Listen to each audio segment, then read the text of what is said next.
মানুহে মানুহৰ বাবে গীত গোৱা গণশিল্পীগৰাকী গুচি গ'লগৈ অজান দেশলৈ, কোনোদিনে উভতি নহাৰ বাটেৰে। মহান শিল্পীগৰাকীৰ মৃত্যুত সমগ্ৰ অসমৰ ৰাইজ শোকত ম্ৰিয়মান হৈ পৰে। মহান শিল্পীগৰাকীৰ আত্মাৰ চিৰশান্তিৰ কামনাৰ্থে অহা 31 ডিচেম্বৰত আদ্য শ্ৰাদ্ধ আৰু 1 জানুৱাৰী বুধবাৰে মৎস্য স্পৰ্শৰ দিন ধাৰ্য কৰিছে পৰিয়ালবৰ্গই। মহানগৰী নিউ গুৱাহাটীৰ লক্ষেশ্বৰ বৰুৱাৰ পথত অৱস্থিত ইষ্টাৰ্ণ এনক্লেভত আয়োজন কৰিছে এই অনুষ্ঠান। গণশিল্পীগৰাকীক ভাল পোৱা সকলো লোককে উক্ত দুটা দিনত উপস্থিত হৈ শোকসন্তপ্ত পৰিয়ালবৰ্গক মাত এষাৰ দিবলৈ আহ্বান জনাইছে পৰিয়ালবৰ্গই। এতিয়া দেউতাৰটো বহুত আকস্মিক, মৃত্যুটোতো আকস্মিকেই হয়, বেছিভাগ আকস্মিকেই দেখা যায়। দেউতাৰ যদিও সুখে আছিল, দেউতা কিন্তু যাওঁতে বৰ কম সময়তে গ'ল, মানে আমাক একো দিগদাৰ নিদিয়াকৈ, মানে একদম ইমান মানে হঠাৎ হৈছে ঘটনাটো, আমি মানে একদম তলকিব পৰা নাই। আৰু আমি তিনিটা ল'ৰা ছোৱালী আমি য'তে ত'তে আছোঁ। বাইদেউ আছে দেউতাৰ লগত, মই আছোঁ গুৱাহাটীত, ভাইটি আছে ডিমাপুৰত, আৰু মা সেনেকৈ মানে ৰাতি শোৱা সাজেৰে মা বাইদেউ দৌৰি আছে দেউতাৰ লগত। এখন গাড়ীত মা গ'ল, এখন গাড়ীত বাইদেউ দেউতাৰ লগত মোৰ হাজবেণ্ড, সেনেকৈ কৰি আমি মানে চেদেলি বেদেলি হৈ গ'লোঁ সেইখিনি সময়ত।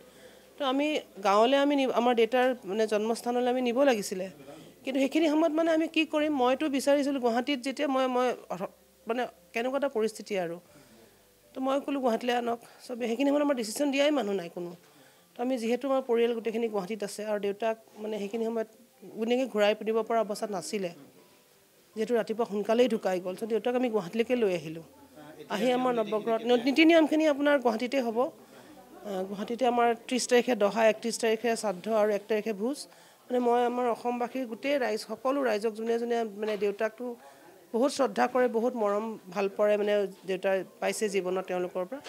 এই শেষ মানে দেউতাৰ যিটো অনুষ্ঠানটো, দেউতাৰ মানে যিখিনি শ্ৰাদ্ধ বা ভোজ হ'ব, তেওঁলোকক আমি সকলোকে আপুনি সেই সুবিধাটো দিয়াৰ কাৰণে মই বৰ মানে আপোনাক ধন্যবাদ জনাইছোঁ। মই সকলোকে জনাইছোঁ যে আহক, তেওঁলোকে নিমন্ত্ৰণ কৰিছোঁ, আহক এবাৰ দেখা দিয়ক। আৰু কিবা এটা খেলি মেলি হ'ল, দেউতাক কোনোবাই নগাঁও নিব, মানে বহুতখিনি মানুহে গম নাপালে যে আমি নৱগ্ৰহতে দেউতাৰ অন্ত্যেষ্টিক্ৰিয়াখিনি সম্পন্ন কৰিলোঁ। কিন্তু এতিয়া শ্ৰাদ্ধত যাতে এবাৰ দেখা দিয়ে।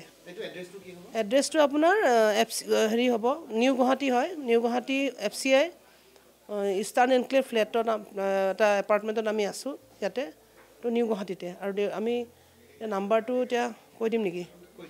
মোৰ নম্বৰটো হৈছে আপোনাৰ 9864064531। ইয়াতে মোক কিবা কাৰণত যদি এড্ৰেছটো নাপায়, মোক এই নাম্বাৰটোত কণ্টেক্ট কৰিলেই হ'ল, ঠিক আছে? আৰু প্লিজ আহিব, আপোনালোকে মানে অনুৰোধ কৰিছোঁ যাতে আহে। বহুতখিনি মানুহ আহিবলৈ নাপালে, অলপ খেলি মেলি হ'ল সেইকাৰণে। কিন্তু এতিয়া যাতে শ্ৰাদ্ধ আৰু ভোজত যাতে আমি দেখা পাওঁ, দেউতালৈ যিখিনি মৰম শ্ৰদ্ধা আছে আপোনালোকে আহক।